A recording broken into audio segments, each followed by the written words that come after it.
Hello, everyone. Thank you for joining us. My name is Yannick. I will be moderating, or at least housekeeping, the webinar. I'll be replying to the questions on the right on the chat tab and looking at questions and being of assistance for anyone who needs it.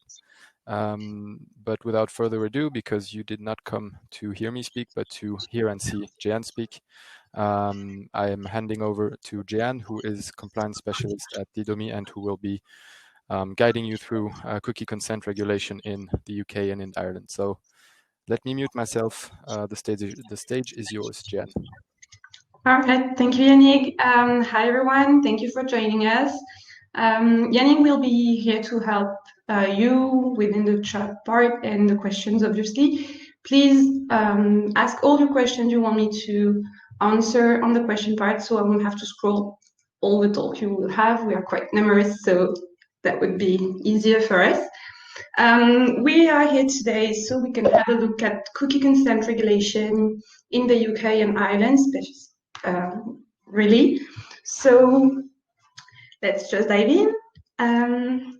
We are gonna go through all these points. So obviously, just a few minutes, we're gonna talk about what a cookie is, what a consent is, and then what do the ICO and the DPC specifically say about it.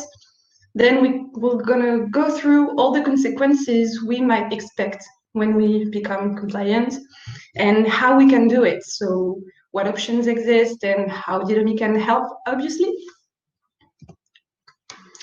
So first of all, I wanted to introduce Didomi, the company for whom I've been working. So we are specialized in consent collection, storage, and spreading to vendors. So we only focus on the consent. We're a French fast-growing company. We are specialized in consent management, and we have customers in more than 18 countries, and our platform is available in more than 30 languages to this day. Just so you know a bit more about us, to this day, we are live on more than 90,000 websites and apps. We collect more than 2 billion devices. We collect consent on more than 2 billion devices every quarter, and just go through a few companies with whom we are working all around the world. So as you can see, we are quite proud to be helping and working with great companies and looking forward to work with some others. So if that's fine for you, we can just go through the definition part. So what are we talking about exactly? What are we going, what is a cookie specifically?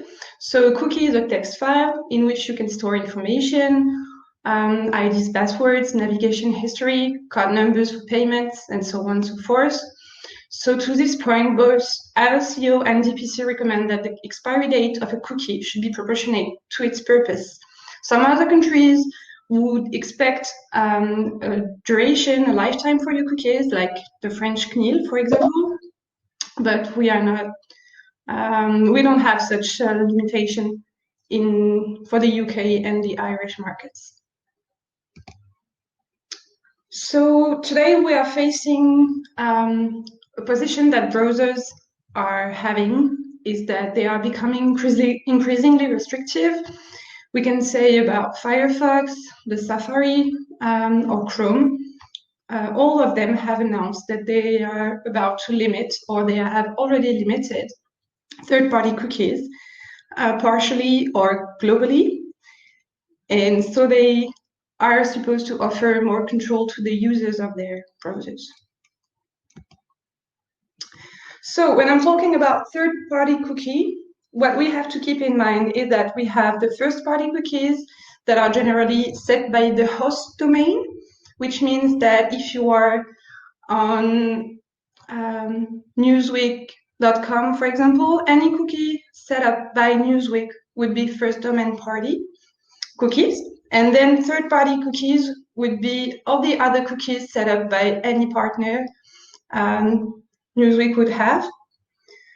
We can classify cookies in three main categories. So obviously we have the analytics, like Google Analytics, for example, the content personalization cookies, or the third part would be the targeted ad cookies. So like Riteo, those cookies will be all focusing on a specific action. So that's how we can categorize them. To this day, the position to the ICO and the DPC are quite clear. Consent must be collected before any cookie is set. We only have two exceptions, the communication cookies and the strictly necessary cookies. So the communication cookies are the cookies who might be set just so your communication would be more fluent. It's going to be more easy for you to communicate with the website. And the strictly necessary cookies would be, for example, really short time cookies for your cart or your basket, if you are on an e-commerce website, for example, or your passwords, obviously, so you won't have to retype them every time you are on a website.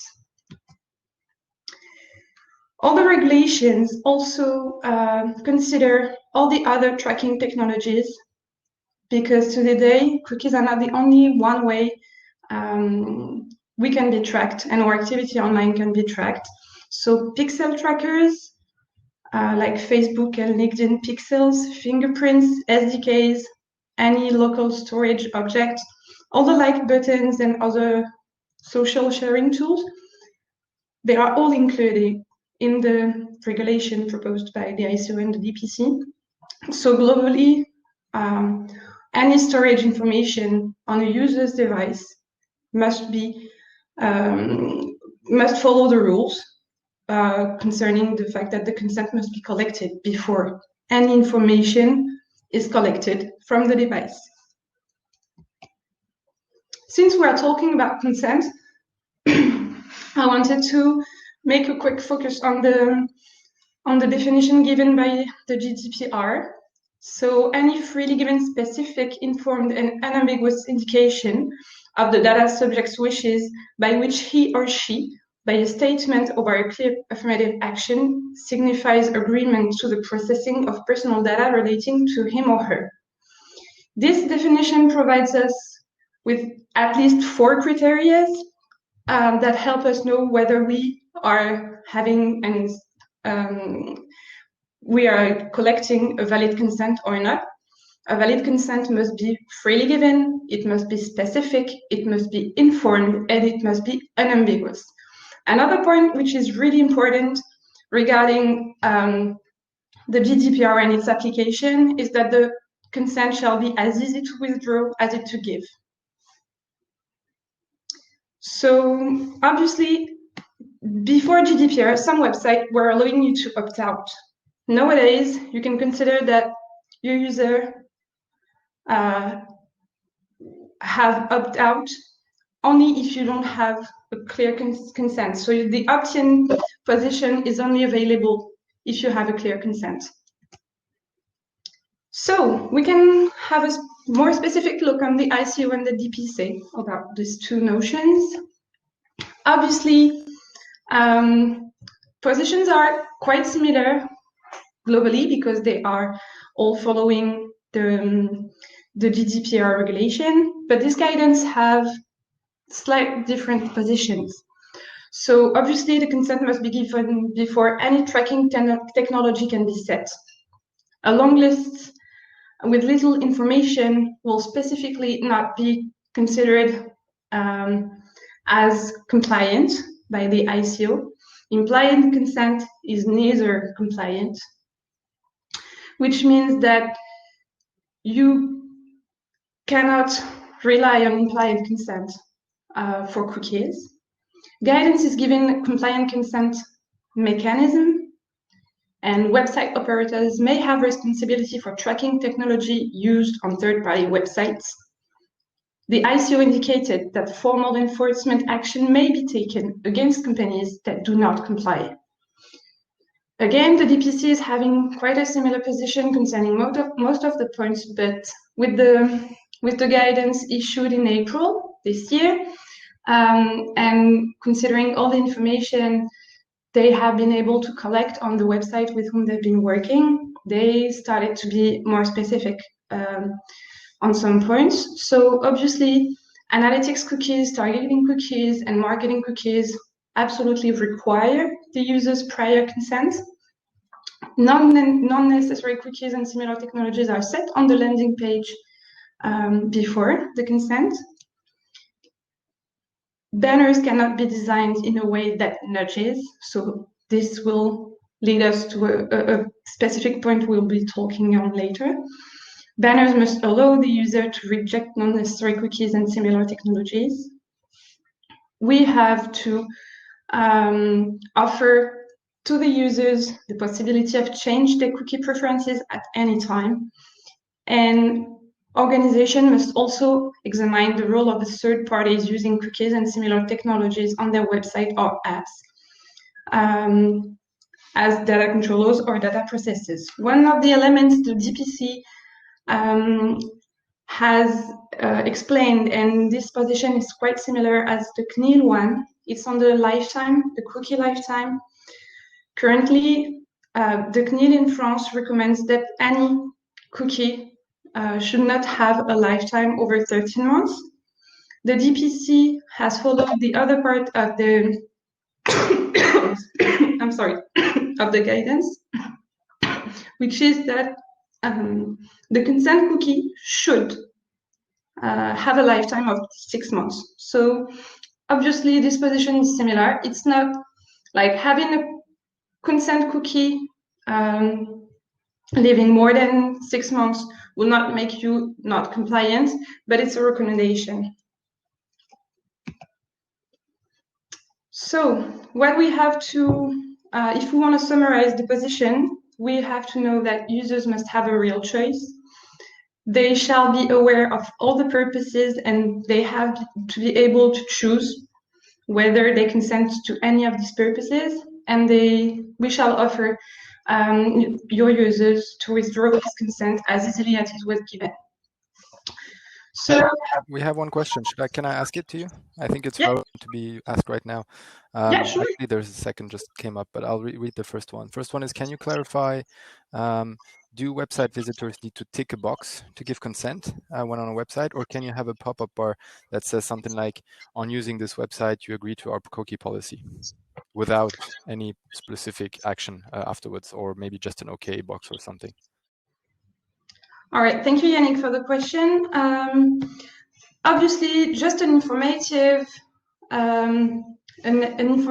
banner at the bottom, or a pop-in window once your user is first visiting your website for the first time will not help you be compliant, since you are supposed to offer granularity. The next slide is just, we're going to compare some banners, and so you will visually have more examples of what's compliant and what's not. Maybe we can just go for it and it will be clearer, but no, just an informative banner will not help you be compliant. So here we are seeing two banners. So that's the first window that appears on the website when you're visiting it first. Here we are seeing two banners that are not compliant, because users must have a real choice. So on every reject on the same level. So these two options on the same level. The DPC say that a banner that doesn't allow your users to manage cookies and that brings them to another layer of information in order to allow them to do that is the best way to be compliant. So you have to offer granularity to your users, and they have to be able to opt in or opt out. Here you have quite a famous banner. Again, the user shall be aware of the purposes and may be able to choose. We have a problem concerning the fact that you only have the I agree button and the manage partners button, but you don't have the possibility to manage the purposes, and it's a work requirement so you could be compliant. Here you have two types of banners. So the first one is just an informative banner, and it leads you to a web page that will help you manage your settings. but it will only inform you. You cannot, again, withdraw your consent for purposes or by vendor, so it won't help you to be compliant. And the second one is explicitly saying that they are assuming that you are happy with it, and again, this is not compliant. I just wanted a quick look at the Planet 49 judgment. There have been an actualization by the General Federal Court in the end of month. So the BJH ruling has followed the decision of the CGU and confirms that consent to the use of cookies is not valid if it's obtained by using a pre-ticked checkbox. So this ruling is following the decision, and it explicits the fact that, for example, these banners are unfortunately not compliant. I'm sorry, the first example is in French, but this one was quite clear for me, so I really wanted to show it to you. The fact that you have to click on all the buttons to opt out. So you have to give 5 actions to opt out, while you only have to click once if you were agreeing, is considered like nudging and follows all the Planet 49 judgment. And the other banner is a sample. You have to go on every window so you can opt out for any cookie of these categories. So again, this one is nudging too and is not compliant. Jéhanne, could you just clarify the Planet 49 judgment is a German one, but it has been issued by a European court, and so it applies to every European country, right? Or is it different? Yeah, I'm sorry I'm not explicit on that point. I can go back if you want. The CGEU is the European Court of Justice. So considering that the GDPR, which is the basis on which all the DPAs are building their guidances and recommendations, any European law at this level will impact all the countries.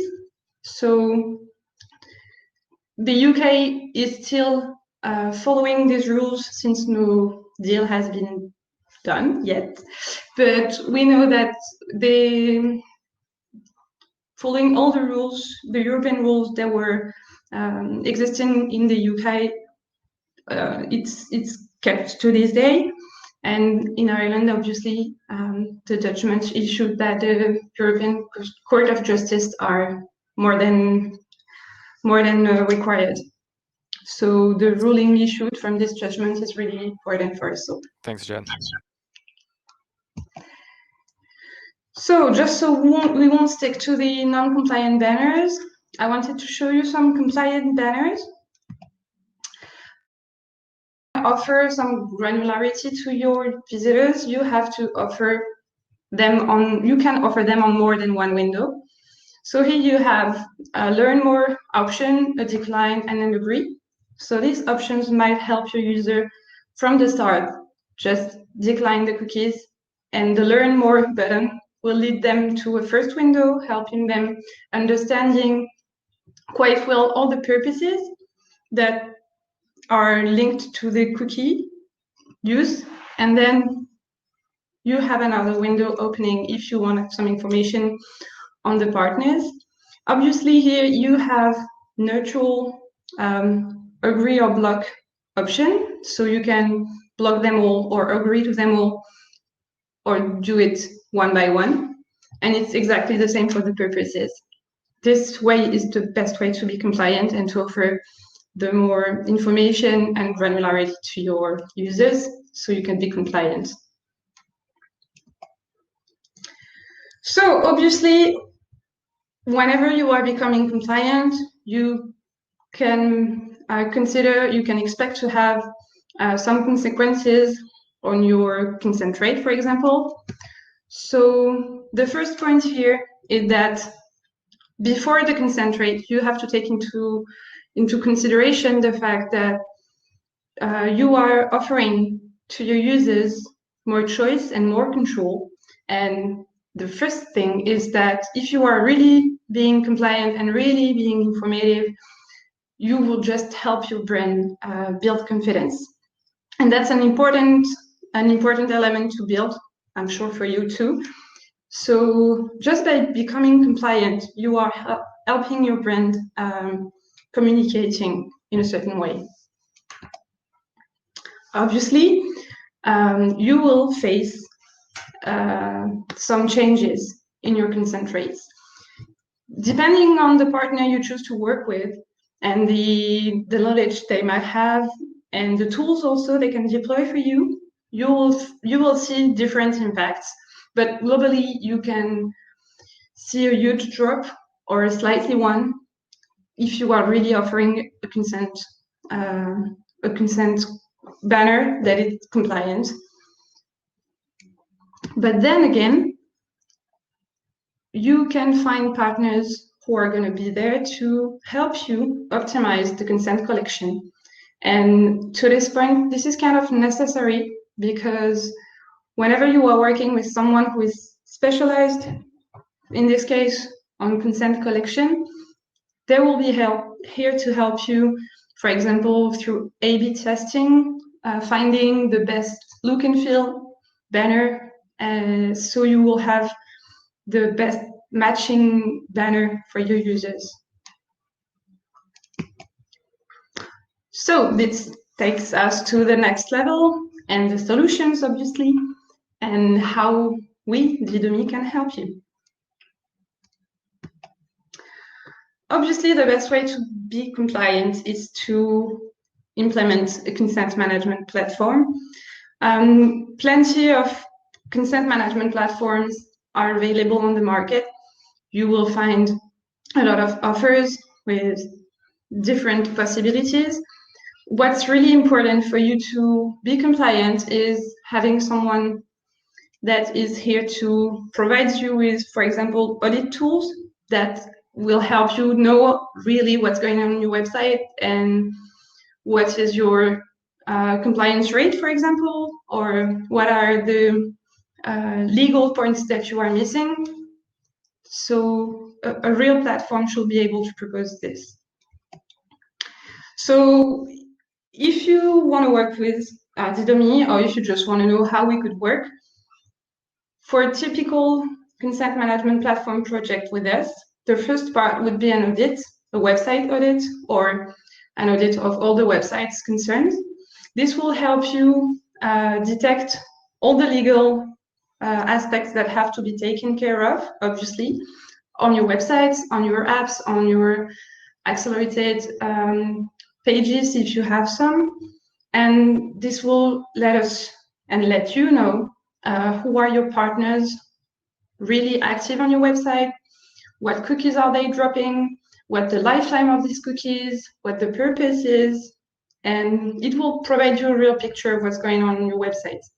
Obviously, every time I did an audit for a client, it was really funny to see how unaware he was of what was going on his website because of the third-party cookies, for example. Once you have a clear picture of what's going on, you have to customize your consent management platform for different digital assets, obviously. So you choose the right message, the right format. You can customize the user experience, obviously. So whether you want to make it fit your colors, the police, any language, you will have all these tools. So you can customize it directly from the platform and have the banner that looks like your brand. Once it's done, you have to deploy the consent management platform. So most of consent management platforms offers some implementation. We are quite proud to be able to integrate with nearly all the tag managers, and we have direct integrations with most solutions. So this helps you have an implementation quite fast and really effective. And once your banner is live, all you have to do is follow up and optimize. So obviously, if you have chosen a banner that does not fit your users, all you have to do is just implement, for example, an A/B testing so you can improve your opt-in rates. For example, instead of setting up a low banner, you can choose a pop-in, which is more likely to provide a higher consent rate. You also have the possibility of conduct regular audits just to monitor the cookie lifetime, the new partners, and ensure you keep on being compliant. And obviously, all you have to do is follow the consent rates closely. Another element which is really important whenever you are following your consent rates and advertising a bit with your brand is that you have a look quite closely to the validity of the consent. So to what extent the cookie dropped by your partner will be recognized by your partners, actually, by all the vendors. And this is something you should really look precisely. So obviously, beyond the legal requirements, becoming compliant is really a way for you to change your brand perception, since the banner would be the first point of contact with your customers. And if you are really branding it the right way, the consent will become really an indicator of trust for your company. So the compliance aspect, or the privacy that you are offering to your users, will help you build the trust that is necessary for your brand, and it will obviously bring revenue. Thank you for attention. Maybe we can go to the question part right now. I had a few before, so maybe you can just go directly into it. A question by Tom, and then I will let you go to the questions that you had beforehand, Jéhanne, during the preparation. So Tom is asking, do you need consent for cookies that do not collect personal data? Obviously, a cookie, since it's dropped on the browser, is likely to contain personal data, even if it's not linked to, for example, a name or a history on the browser. You will still be able to link it. So any cookie, besides the two exceptions that I mentioned earlier, really make you have to be a consent before using it and setting up. Thanks, Jéhanne. Pleasure. All right. So the first question Colleen sent me was about the banners. I was asked whether it was absolutely necessary to offer the agree and reject button on the first level, the first banner. Obviously, it's not necessary to this day to be perfectly compliant, because through the learn more button, you can go and reject all the purposes or all the vendors. So depending on your like, again, it's your arbitrage. It's you who knows better how you want to manage it, but it's not necessary to this day to be compliant. Okay, so that was for Colleen. So obviously, I had questions, and this one was quite came back a few times. So the question was on the banners, which one will help you have the higher consent rate? We most likely offer 3 options. So the first one will be the bottom banner. It's quite used, actually. The other option would be a top banner, and then we offer the pop-in view. So which one would offer the higher consent rate? It seems quite odd for most people, but the pop-in window is the one that will offer you the best consent rate. You can't obviously make a pop-in window that would block access to the information that would be behind. So if you go with this one, you have to keep on the pop-in across that will make your users able to delay the consent and provide it a rejection or an agreement later on.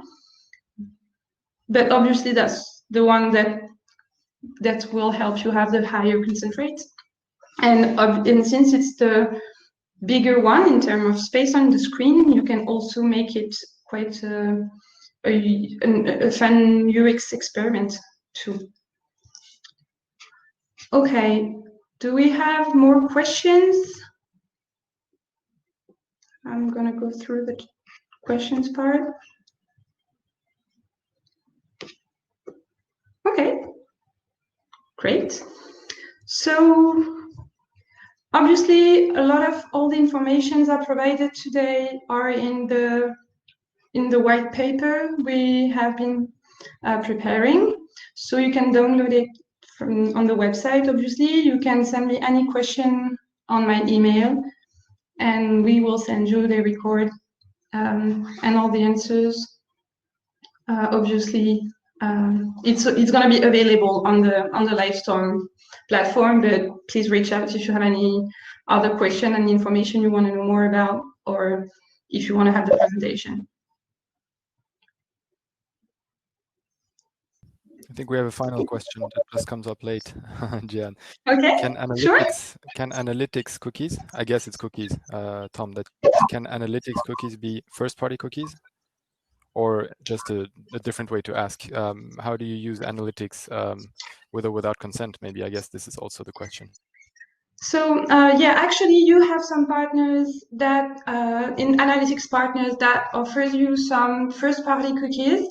Google Analytics is not of this kind, but some analytics can be set up before the consent because they are first-party cookies.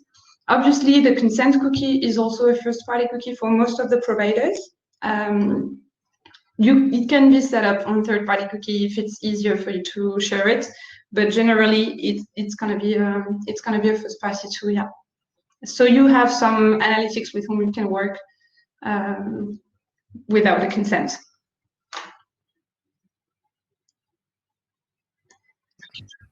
There are no further questions here on the questions tab. I'll let you conclude if you like. Yeah, so thank you very much. Again, feel free to reach out. I've been talking with many of you on LinkedIn, but here is my email, and I'd be happy to help you on any point on your websites today, or apps, or any question, and be more specific if you need me to. Thank you very much for your attention.